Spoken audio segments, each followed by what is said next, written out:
we all as social creatures want to be seen, heard and felt, but I think that's even more accentuated when you are living with a condition such as dementia, that really needs to come to the fore. And I just hear that at the forefront of what you're both saying about how music enables that so much more easily. It's not a dry conversation, it's a conversation that you can cut into quickly because there's a shared moment with music, and that suddenly you can share that with other people without having to do lots of sort of background work. The music is that beautiful shortcut to connecting people into that group situation.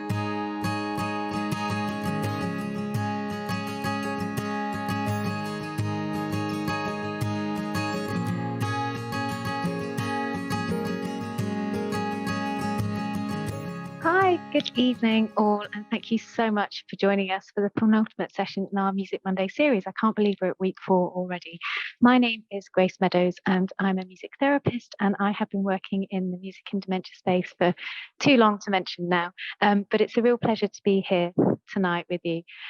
We have just seen the most amazing weekend of music, and we've seen people make music together in groups, we've seen people experience music together in groups, we've seen people just enjoy the real sheer love of music. And that's so much because we're social creatures, and it's such an important form of expression for us as people. It's a really powerful way of communicating our feelings, our emotions, our experiences of life. And I think something like a festival of that scale, whether it's that or whether it's a small coming together, is so important because it's about what it means to value people and for people to value each other.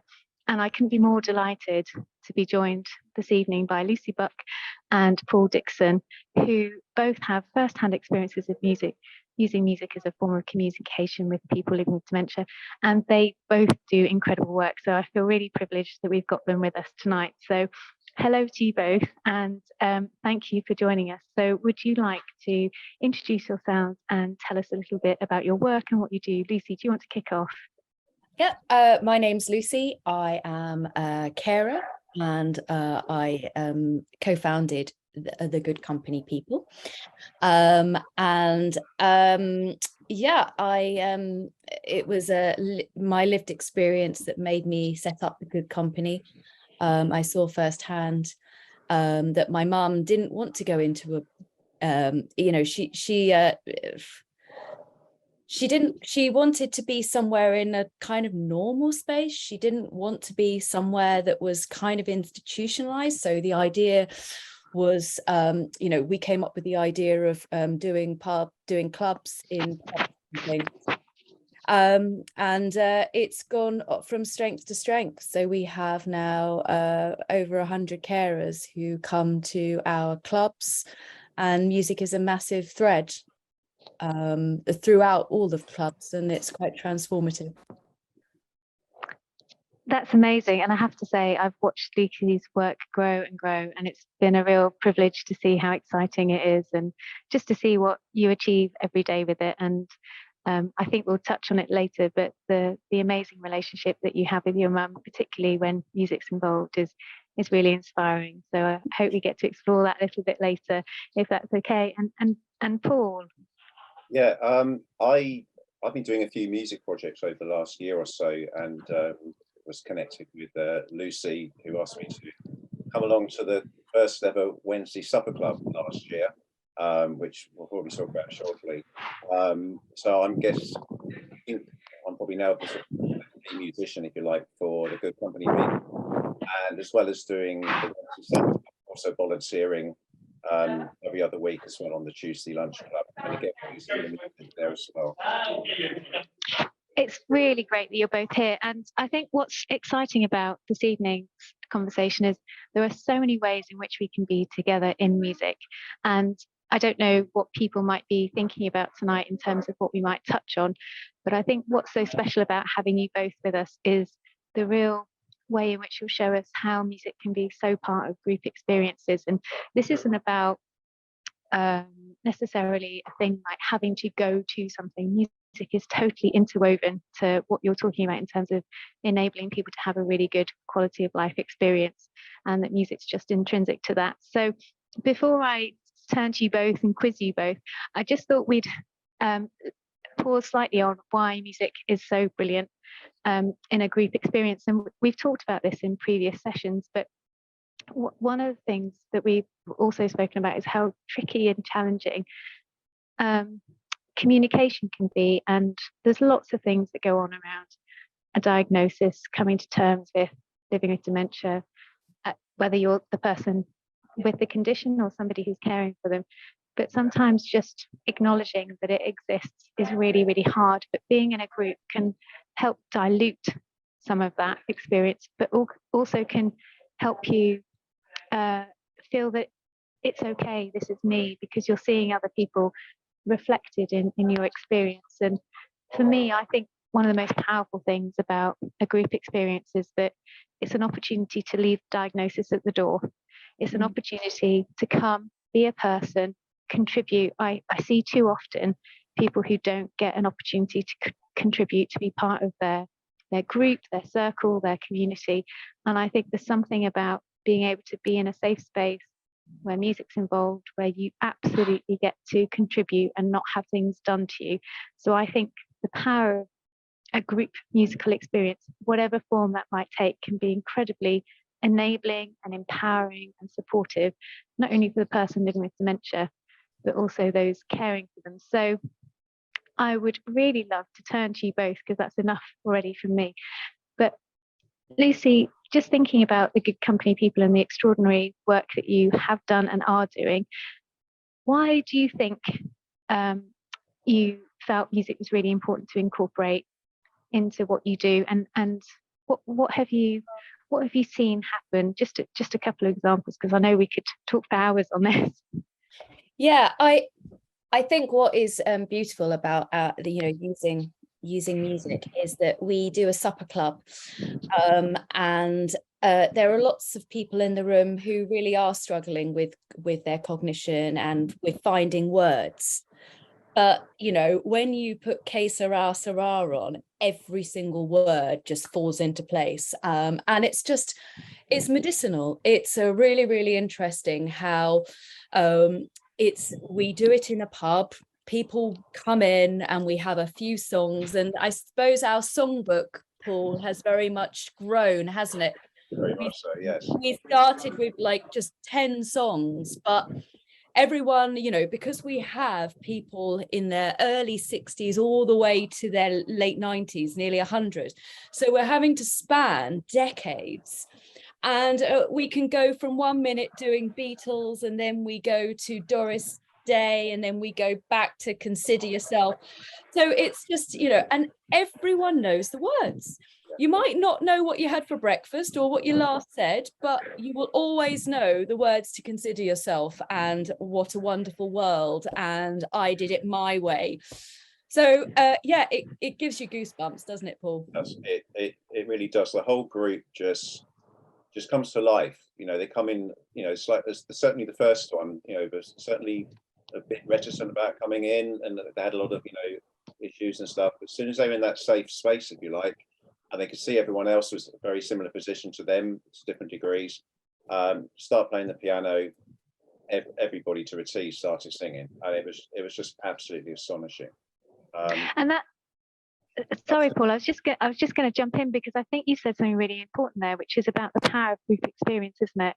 So wherever you're at, you can offer something to the group, and somebody else from the group can take something of that. So whether you know a word or the whole song, there's something that can be given and taken from that group experience. Definitely, yeah. And it just triggers some sort of, maybe it's a longer term memory, maybe it's something that's more buried deep within us from our years of listening to music, but it just comes straight to the fore. And by doing it, so I was going to say, by doing it in pubs and things as well, obviously, again, it's places that people are used to throughout their lives. You've got people in the community who are also popping in to go to the pub, as for a normal meal or for a drink, and they can see what's going on. So it's kind of engaging with the community there, which is great. And even we have the staff of the pub is sometimes singing along and joining in as well. So it's just absolutely astonishing. Really is. I was going to say, actually, I'm really pleased that you mentioned where it is that your sessions take place, because there's something very normalizing and leveling about that, and that it's so destigmatizing that it's an everyday situation, and there's this sort of feel good thing. It makes me I can't claim to be 100 years old, but it gives me that feeling of what community might have been like in my rose tinted glasses, is that idea of actually we're just going to get together, we're going to have a time together, and we're going to try and make each other feel good and feel wanted. And that's what I'm hearing actually as you talk about in that sort of social pub experience, that everyone's welcome, whether you've got dementia or not. There's something about coming together and being part of something. And I guess that hits on what the theme of today, which is how important groups are for our mental health and our well-being, that we need to know we're wanted, we need to know that we're cared for, we need to know we can be part of something. And that's so valuable when you might feel, whether you're living with dementia or you're a carer, that you're becoming more and more removed. And I think one of my favorite compliments of Supper Club is it's also normal. Yeah. And actually that's what you want. You want everything to be normal, you know, and people can't tell who's got dementia and who hasn't, because, you know, the songs are a great leveler and everyone sings along or hums along. People get up and dance, and we just set the pub on, you know, not on fire, but you know what I mean. We set it alight, and it becomes a conversation starter. And I think what's nice as well is that people don't come because it's dementia welcoming, so everyone's invited. So there's lots of people who come who might have cognitive changes or might just, and so it's really easy to walk into the pub and have some fish and chips and have a sing song, and it doesn't necessarily define you in any way that you're living with dementia, but it's a way of being part of a very enabling, supportive community. And I would add to that, and Paul, please jump in, but I think that's one of the things I've heard so many times over, is that I don't want to go to a group experience because I don't want to see what I might be like, or what dementia could be for me, or what I might be like as a carer, or I can't place myself there yet, or don't want to. And there's something really, really lovely. I keep coming back to this idea that we're leaving dementia at the door, we're having our fish and chips, we're having a sing along, might even have a pint, let's go wild. You know, and Kalula, we have pint, lots of wine, just, you know, we've got wine tasting this weekend actually. I might come and join you. Yeah. There's something lovely about that, isn't there? Yeah. But it's almost you know, it's like the Billy Joel song in Piano Man. You know, they go there to forget about life for a while. They forget about all the stresses and strains that they're going under in what has become their life, and they can forget about that for a couple of hours and just socialize with people and sing and express themselves and just enjoy life. You know, so it's incredibly powerful. And it's so good to hear that so positively and powerfully and heartfeltly reinforced by you both, because it's something that I've talked about before, this idea of topping up the emotional credits. Thinking particularly about carers, that this is a tough gig, and Lucy, you know this more than anybody. You know, it's not easy, but you need to see the joy, because it's the thing that helps the next morning. And I'm still amazed. I just have to tell people who might be tuning in that I had the most gorgeous message from Lucy earlier, and honestly, it's just made me smile all day about a beautiful little moment with music that she had, and it just reminds me of why it's so important to tell people about these things and encourage people. I think what's so inspiring about your story, the both of you, and the way that you work together, is that you've just made it a part of the everyday. Yeah, and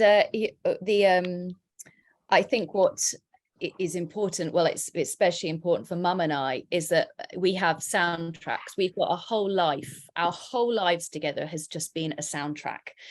And so you know, and you know, Mum might not be able to articulate. She has trouble finding words, and she can't say a sentence much. But what she can do is, as soon as a song comes on that resonates with her, she's literally in tears. And you know, And the one of the things that I have learned is that my mum has Parkinson's disease, dementia. So what that means is it freezes, and it's almost her brain tells her, can't tell her to step into the shower or get out the door. And so all transitions I have a soundtrack for. So the video that I sent Grace earlier is a bit random, but we have House of Pain, Jump Around, and that's our track in the morning.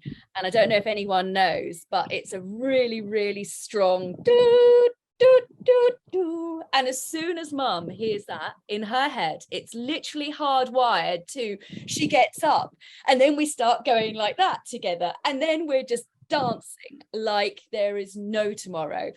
And that's what we do. We dance every morning, and it's just so even if you are waking up and she doesn't know who I am or where she is or whether I'm her mum or her daughter, the music levels her, and that's how we start our day. And honestly, I have to say, it was the most inspiring video. It really got me this morning. I really stopped and was like, wow, this is incredible. But it also made me think about the conversation I had with Lucy and Paul earlier about the thoughtfulness that goes into the way they think about their group and their songbook and the way that they use music. So I don't know if you both want to say something about that, because you've got this incredible age range of the people that enjoy the good company. And so it'd be lovely to hear a little bit about how, because in previous sessions we've talked about the importance of personalization, but also there is music out there that we all might have some sort of resonance or connection with. But I was really interested in how you both talked earlier about the songbook that you use, but also the thoughtful, careful consideration that goes into making sure that everybody feels accommodated and supported and connected with through the music. Well, I think for the first supper club we only had probably 10 songs, Lucy, to start with, and it was very much focused on the older style of music, the old musicals. But we very quickly realised that, as Lucy said earlier, you have a range from mid-60s through to almost 100 years old, and a lot of the people at the supper club were into music like Elvis and the Beatles and rock and roll and all that kind of thing. So we very quickly realised not only do we need to increase the repertoire, but we needed to cater for those additional tastes, which I think we did successfully. And every so often we'll revamp the song. We have about 35 songs in there now, and the people are able to sort of, we go around and say, which one would you like, and they choose which one to sing along to. We do that one. So it's a case, I think, of just trying to keep on top of it and trying to chop and change it a bit. And obviously, they like all the songs, so it's hard actually pulling some of the songs out of the book, because that there's somebody there that's going to enjoy them. But it is trying to cater for that, and also trying to cater. We realised recently trying to cater for the vocal ranges as well, because obviously, some of these songs actually technically, from a vocalist point of view, are quite tricky. Have really big ranges or go really, really high. So we've had to sit down and say, actually, we probably can't do a couple of those songs because the range is too big. Or in some cases, we've just brought it down a few sort of semitones just to make it, we've got to make it easy for people just to be able to pick up and sing along to. It doesn't have to be the original key or anything like that, because that's not what we're trying to achieve. But so we have had to kind of cater for those kind of things, I guess. And we've not done Bohemian Rhapsody yet, have we, Paul? Not yet. I see the not yet, Lucy. It would be fun to do, though. It'd be fun to do. There's a real Neil Diamond, as it plays quite, Hotel. They love Neil Diamond, don't they? Sweet Caroline is picked every single time. Oh. And also what we have to do as well is that sometimes we realise that the other week Paul actually couldn't make it, and we had to fake it. So I had to take my Spotify along, and we did name that tune, which apparently was far too easy. But we did name the tune, and then we sang along to all the songs, but using the songbook. And over the time, we've cut quite a few of the choruses out, because there's only so many choruses of Consider Yourself you can do before it's like, oh gosh. So so what we discovered is actually we've made our own songs up and put the choruses in other things. So we've made it our own, all of these songs. I'm sure Elvis would be very happy. But you know, that's so lovely, the way that you describe that, because it's just so personal to the people that you know, from the very thoughtfulness of like, what key are we singing in, which most people probably don't give a second hoot to, but the fact that you've got that sensitivity to, let's make this accessible at every possible level, to who needs 10 choruses, like, we just need 2.5 minutes, let's not go to the 4.5, let alone the 6.5. That's just where's the attention at? So there's something there really about attending to people and what's possible for them. And so I'd imagine that as much as these sessions are incredibly fun for you both, there's an awful lot of attention being given to everybody at every minute, watching out for communications, verbal and non-verbal, and singing and musical and otherwise, that you're both constantly attending to and thinking about and considering. Well, we also have, you know, part of the recipe of good company is that we have some incredible volunteers, and everyone in the room we've done discovery sessions on, so we know their backstory and we know their past, so we know everyone in the room. We know that, you know, the friendship groups that are forming, which they really truly are genuine friendships, you know, and we used to put people together and now they're like, no, I want to sit next to Carol, off I go. So it's really interesting watching, but also there's that real sense of community where new people come in, there is this absolute like inclusivity where people open up their arms and you know and so made to feel very, very welcome. And I think that what works really well is the volunteers. If, for example, a carer just wants to sit and chew the fat and just have that conversation with other carers, the volunteers can provide that respite to the people they support, which means that they actually get a break as well. So they actually find that they have not only they've sung, but they've also managed to connect and have deeper meaningfuls over supper, and then have a sing song together. So I think all the ingredients work really well. Yeah. Just as I listen to you talk, Lucy, if I was sitting here as a therapist, if I was trying to draw a group dynamics diagram of everything you've just explained to me, we'd have the most colourful pattern on a page. And I think there's something so lovely about the way that you've just explained what it means to provide great facilitation and how the music can really help support with that, but really getting to carers what it means to them, that there is that opportunity to connect, to identify, to offload, to share, to feel encouraged or motivated, or just know that there's an ear there waiting for them. And whether that's with the disguise of music, you know, music providing a bit of a curtain, if you like, but to have that conversation, it doesn't have to be overheard, or just to let their hair down and be part of something fun and sweet and meaningful. I just feel the spirit from you both talking about why this matters so much to people. What would you both say to that? I think, you know, that is very, very true. And I think the cherry on top, one thing I've really noticed is that one of the hardest time for carers is their birthdays, because they wake up and the person they love most in the world is their birthday, and it's just the one day out of 365 days that you just want just some. So actually, by knowing every single person's birthday in the room, it's about, you know, one of the carers said, oh, I can't come, I've had a terrible week, and you know, but a volunteer went and picked them up and said, you're having a night off, we're picking you up, we're taking you and your carer, you're coming to supper club, we're spoiling you.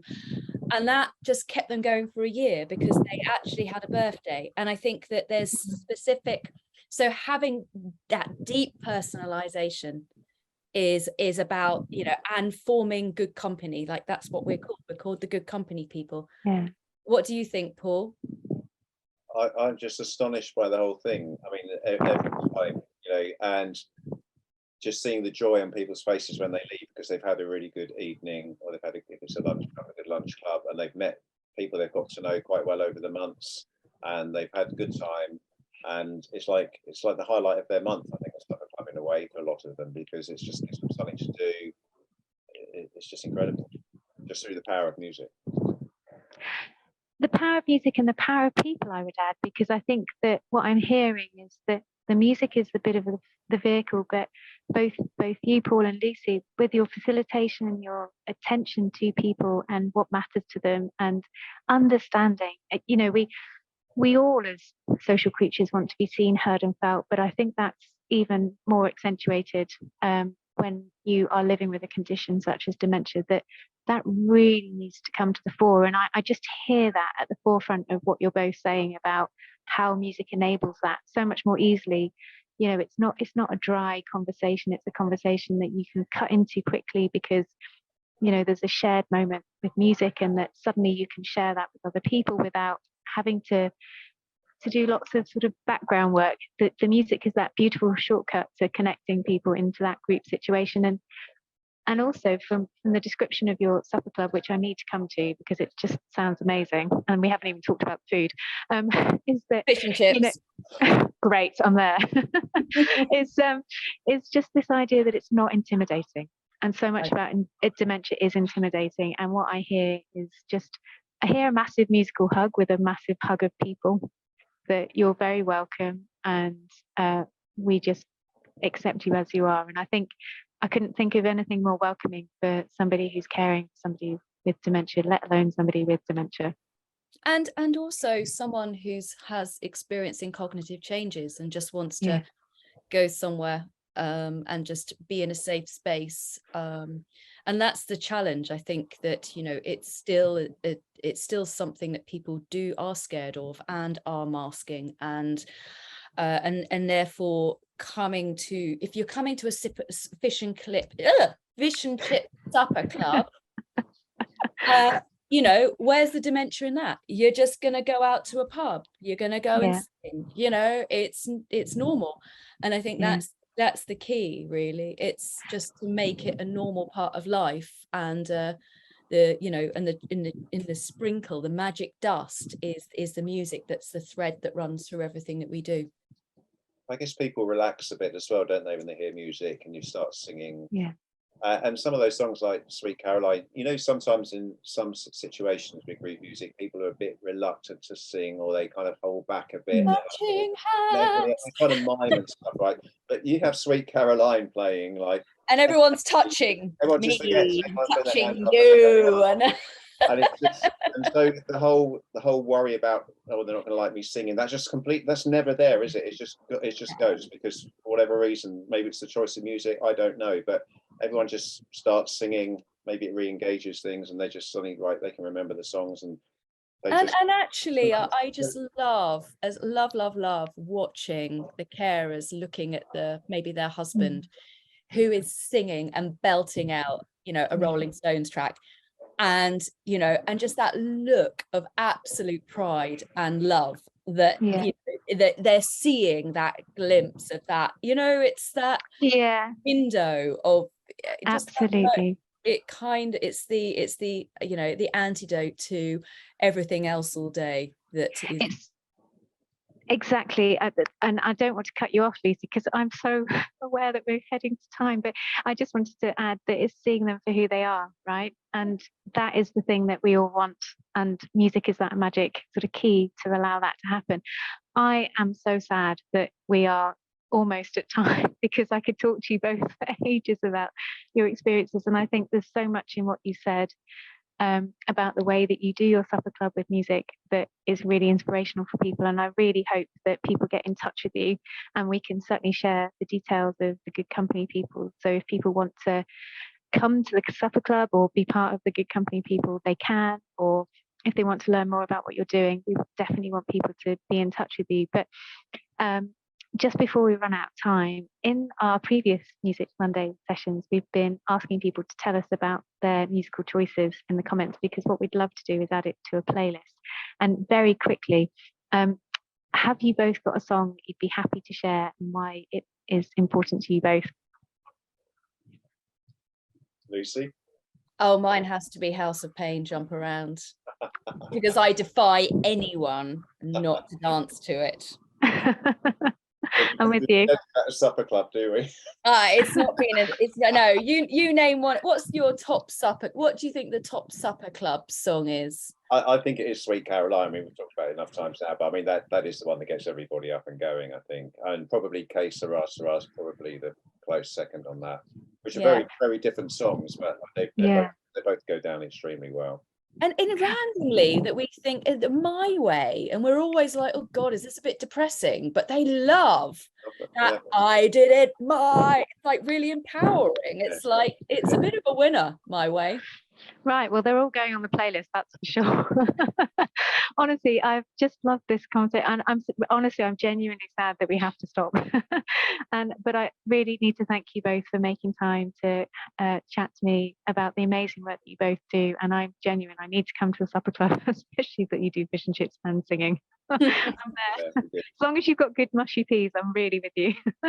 But thank you. And I know that we can talk more, and maybe we should talk more, because I think there were so many things that you've both said that we could delve into more, from the personalization to the way that you think about each person, to the choices of music, to the environment and the setting that you do it. And I just think that the people who have contact with the Good Company people are so lucky to have you both. So thank you, and really thank you so much for sharing an insight into what you do. And hopefully you'll join us next week, where we are with Sue, the head of services for dementia care accounts, for our final session, which is called Making It Happen.